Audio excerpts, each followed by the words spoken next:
हमारा टॉपिक चल रहा है प्राचीन इतिहास, भारत का प्राचीन इतिहास, जिसमें हम प्राचीन कालीन धर्मों को देख रहे हैं। बौद्ध धर्म को देखा हमने, फिर जैन धर्म को देखा। आज हम देखने वाले हैं वैष्णव धर्म और शैव धर्म को। तो यहाँ पर जो इम्पोर्टेंट फैक्ट हैं उनको देखेंगे, और ये सभी फैक्ट आए हुए हैं, तो ध्यान से देखिएगा और इनको याद कर लीजिएगा। चलिए स्टार्ट करते हैं आज का वीडियो। और सर्वप्रथम देखते हैं कि वैष्णव धर्म के विषय में प्रारंभिक जानकारी हमें कहाँ से मिलती है। क्वेश्चन सीधा बनता है ये। तो ये वैष्णव धर्म के विषय में प्रारंभिक जानकारी हमें उपनिषदों से मिलती है।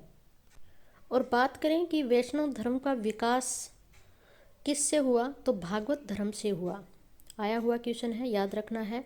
वैष्णव धर्म का विकास जो है भागवत धर्म से हुआ। भागवत संप्रदाय का सर्वोच्च देवता कौन सा था, तो वासुदेव कृष्ण थे, जिनकी बाद में पहचान विष्णु के साथ की गई है। तो पूछा जाता है भागवत संप्रदाय का सर्वोच्च देवता कौन थे, तो वासुदेव कह दीजिए या कृष्ण कह दीजिए, बात एक ही है। जिनकी पहचान किसके रूप में हुई है, विष्णु जी के रूप में हुई है। दक्षिण भारत की बात करें, यानी तमिल भूमि, जिसको हम तमिल भूमि भी कह देते हैं, दक्षिण भारत, ठीक है।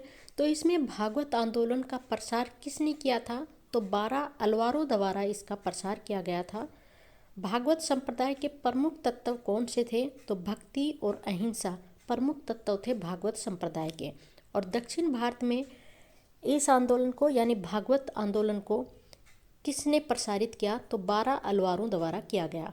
और कई बार क्वेश्चन आता है कि जो 12 अलवार थे वो किसके प्रतीक थे, यानी किसका प्रतिनिधित्व करते थे, तो वैष्णव संप्रदाय का ये करते थे, ठीक है।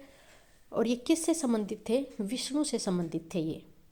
भागवत संप्रदाय का प्रमुख तत्व कौन से थे, भक्ति और अहिंसा। भक्ति का अर्थ क्या था, प्रेम में निष्ठा कर रखना। अहिंसा का अर्थ किसी जीव का वध न करना। इसका अर्थ आप सभी को पता है, तो थोड़ा ध्यान रखिए इसको। वैष्णव धर्म के प्रवर्तक कौन थे, तो कृष्ण थे, जो वर्षणी कबीले के थे, जिनका निवास स्थान कौन सा था, मथुरा। कृष्ण का उल्लेख सर्वप्रथम, ये क्वेश्चन बहुत बार रिपीट होता है, तो कृष्ण का उल्लेख सर्वप्रथम किस उपनिषद में मिलता है, तो ये मिलता है छांदोग्य उपनिषद में। छांदोग्य उपनिषद में देव की पुत्र और अंगिरस के शिष्य के रूप में कृष्ण का उल्लेख मिलता है। तो याद रखना है, सर्वप्रथम कृष्ण का उल्लेख कहाँ पर मिलता है, छांदोग्य उपनिषद में मिलता है। वहाँ पर इनका वर्णन देव की पुत्र और अंगिरस के शिष्य के रूप में मिलता है। नेक्स्ट देखेंगे, वेरी इंपॉर्टेंट क्वेश्चन है ये, कि विष्णु के 10 अवतारों का उल्लेख कौन से पुराण में मिलता है, तो मत्स्य पुराण में मिलता है विष्णु के 10 अवतारों का उल्लेख। विष्णु के 10 अवतार कौन कौन से हैं, तो मत्स्य पूछ लिया जाता है, कुरुम, वराह, नरसिंह, वामन, परशुराम, राम, बलराम, बुद्ध और कल्कि। ये 10 अवतार हैं विष्णु के, जिनका वर्णन कहाँ पर मिलता है, मत्स्य पुराण में। तो कई बार इनके नाम भी पूछ लिए जाते हैं कि विष्णु के ये कौन से अवतार हैं या कौन से नहीं हैं। ऑप्शन में आपको ऐसे मिलेंगे कि कौन से नहीं हैं, ये से पूछ लेगा, या ऐसे कहेगा कि कौन से हैं। तो ये आपको याद रहने चाहिए कौन कौन से हैं, ये मैंने आपको यहाँ पर बता दिए हैं। नेक्स्ट वेरी इंपॉर्टेंट क्वेश्चन है, ये भी बनता है कि अवतारवाद का सर्वप्रथम उल्लेख कहाँ मिलता है, तो ये भगवत गीता में अवतारवाद का सर्वप्रथम उल्लेख मिलता है। वैष्णव धर्म में ईश्वर को प्राप्त करने के लिए सर्वाधिक महत्व किसे दिया गया है, तो ये भक्ति को दिया गया है सर्वाधिक महत्व। वैष्णव धर्म का सर्वाधिक विकास किसके समय में हुआ था, तो ये गुप्त काल में वैष्णव धर्म का सर्वाधिक विकास हुआ था। ये यहाँ पर चारों के चारों क्वेश्चन आए हुए हैं कि विष्णु के 10 अवतारों का उल्लेख कहाँ पर मिलता है, 10 अवतार कौन से हैं, और अवतारवाद का सर्वप्रथम उल्लेख कहाँ पर मिलता है, और वैष्णव धर्म में ईश्वर को प्राप्त करने के लिए सर्वाधिक महत्व किसे दिया गया है, और वैष्णव धर्म का सर्वाधिक विकास कौन से समय में हुआ, किसके समय में हुआ। तो यहाँ पर ये सारे इम्पोर्टेंट फैक्ट हैं, इनको याद रखना है। वैष्णव धर्म के बाद हम बात करेंगे शैव धर्म की। शैव धर्म की बात करें तो ये वैदिक काल से ही स्टार्ट हो गया था, क्योंकि हमें बहुत सी जानकारियाँ मिलती हैं शैव धर्म से संबंधित। क्योंकि हम देखते हैं वेदों में, स्पेशली अथर्ववेद में हमें पशुपति, रुद्र, भाव, भूपति, इनके नामों का उल्लेख मिलता है, और उन्हीं से स्पष्ट होता है कि उस समय महादेव की पूजा प्रचलित थी। तो हम बात करें शैव मत की, तो उत्तर उपनिषद काल में, जो कि मैं पहले बता चुकी हूँ, तो इस काल में उस समय स्पष्ट तौर पर प्रकट हुआ जब शिव की पहचान आकंतिक करने वाले वैदिक देवता रुद्र के साथ की गई। तो रुद्र से हमने पहचाना महादेव को। तो उत्तर उपनिषद काल में इनका नाम क्या मिलता है? रुद्र। शिव का अभिप्राय क्या है? तो मंगलमय होना शिव का अभिप्राय है। लिंग के रूप में शिव की व्यापक स्तर पर पूजा होती थी प्राचीन काल से ही। और हम बात करें शिव के रुद्र अवतारों की, तो 11 रुद्र अवतार बताए गए हैं, जिनमें कपिल, पिंगल, विरूपाक्ष पूछ लिए जाते हैं कि पिंगल किसका अवतार है? तो ये शिव का यानी रुद्र अवतार है ये पिंगल, कपिल और विरूपाक्ष। ये याद रखने हैं क्योंकि यहाँ से क्वेश्चन आए हुए हैं। कपिल, पिंगल, विरूपाक्ष, यहाँ से क्वेश्चन बनता है। शिव के 11 अवतारों में से ये एक है। और इसके अलावा शिव के जो यानी इनको किन किन नामों से जाना जाता है वो दिए हुए हैं, जो कि आप सभी जानते हैं, एक बार देख सकते हैं आप। लेकिन इम्पोर्टेंट इसमें ये है कि शिव के 11 रुद्र अवतार हैं, जिनमें आपको कपिल, पिंगल, विरूपाक्ष याद रखने हैं क्योंकि यहाँ से क्वेश्चन बन जाते हैं। शैव मत के भावात्मक पक्ष का प्रचार जो है नयनारों द्वारा किया गया था। तो नायनार किससे संबंधित हैं? ये शैव मत से संबंधित हैं, जिनकी संख्या कितनी थी? 63 संख्या थी। और वैष्णव धर्म से संबंधित कौन थे? वो थे अलवार। उनकी संख्या कितनी थी? 12 संख्या थी। तो ये दक्षिण में प्रचलित हुए थे अलवार और नयनार। तो शैव धर्म से संबंधित है नयनार और वैष्णव धर्म से संबंधित है अलवार। इनकी संख्या पूछ ली जाती है। नयनारों की संख्या कितनी थी? तो 63 संख्या थी और अलवारों की संख्या थी 12। मत्स्य पुराण में लिंग पूजा का पहला स्पष्ट वर्णन मिलता है। तो पहला स्पष्ट वर्णन लिंग पूजा का कहाँ से मिलता है? तो वो मिलता है मत्स्य पुराण से। नेक्स्ट क्वेश्चन इसमें बनता है कि पशुपति, कापालिक, कालामुख और लिंगायत ये किससे संबंधित हैं? तो ये शैव धर्म से संबंधित हैं। और पशुपति, कापालिक, कालामुख, लिंगायत इनका जो वर्णन है वो किस पुराण में मिलता है? तो ये मिलता है वामन पुराण में।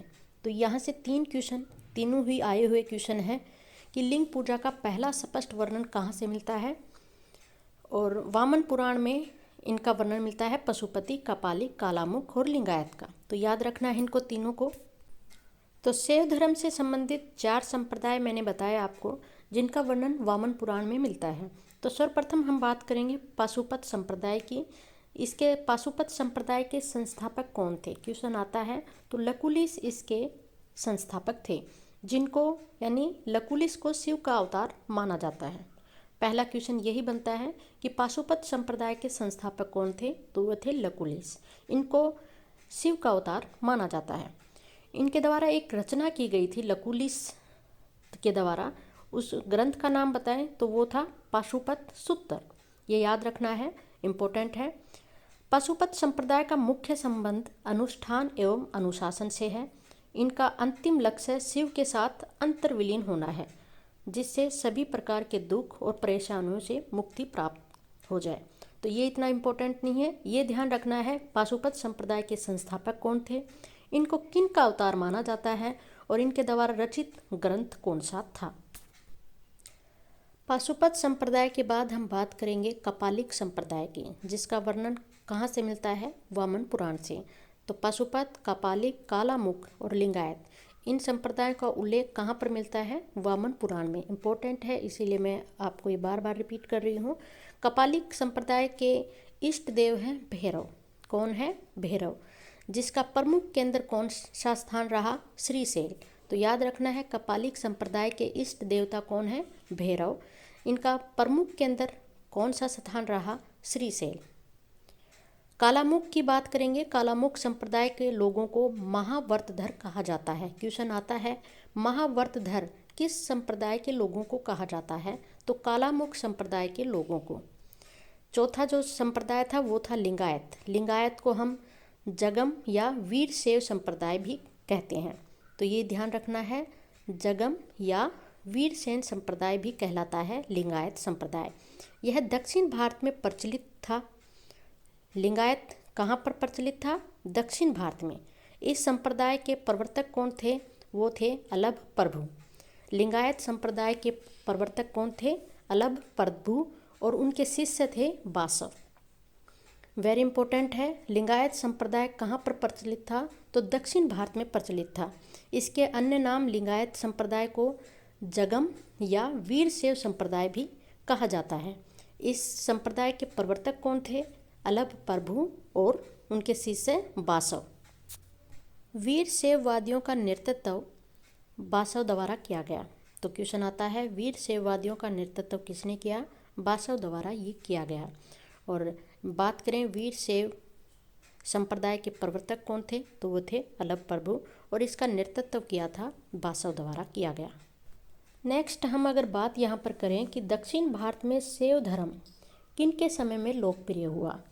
तो शैव धर्म दक्षिण भारत में चालुक्यों, राष्ट्रकूटों, पल्लवों और चोलों के समय बहुत अधिक लोकप्रिय हुआ था। क्वेश्चन आता है कि शैव धर्म को आश्रय किन किन शासकों ने दिया? तो चालुक्यों ने दिया, राष्ट्रकूटों ने दिया, पल्लवों ने दिया, चोलों ने दिया, इसीलिए तो ये लोकप्रिय हुआ शैव धर्म।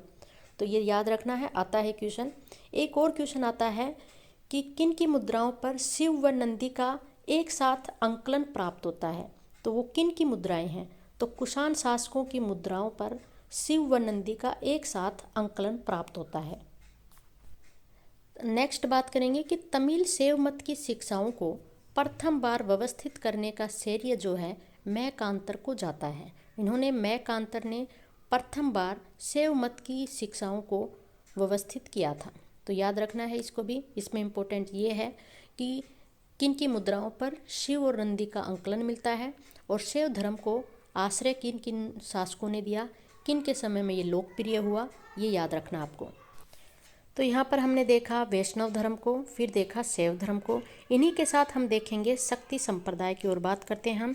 तो ये शक्ति संप्रदाय जो है देवी की पूजा से संबंधित है, यानी देवियों की पूजा से संबंधित है। शक्ति की बात कर लीजिए, उमा की बात कर लीजिए, शीतला की बात कर लीजिए, इनसे ये संबंधित है। तो हम बात करेंगे, इसमें से जो क्वेश्चन बनता है वो ये बनता है कि शक्ति संप्रदाय या देवी की पूजा का उल्लेख कहाँ से प्राप्त होता है? तो ये महाभारत से प्राप्त होता है। और हम यहाँ पर बात करें कि ये शक्ति संप्रदाय सर्वाधिक किस क्षेत्र में फैला? तो ये बंगाल में सर्वाधिक फैला था और इसमें तांत्रिक तत्व सर्वाधिक विद्वान थे। किसमें? शक्ति संप्रदाय में। और शक्ति के बहुत से नामों से मनसा, शीतला, चंडी तथा दुर्गा काली का नाम आता है और ये सर्वाधिक बंगाल में ये सर्वाधिक फैला था। ये याद रखना है। ये क्वेश्चन बनता है कि शक्ति संप्रदाय कहाँ से संबंधित है, सर्वाधिक कहाँ पर फैला? बंगाल में।